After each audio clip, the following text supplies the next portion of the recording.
Hello, friends. Welcome to Creative Medicine. In this lecture, we will learn about Disciplinary action is taken by the respective state medical council.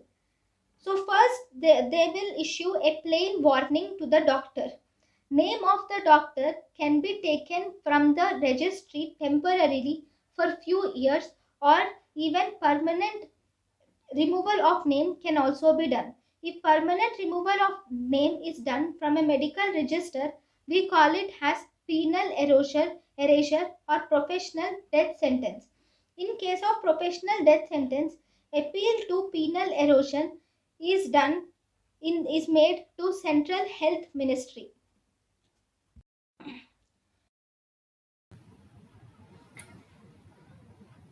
thank you and thank you for watching.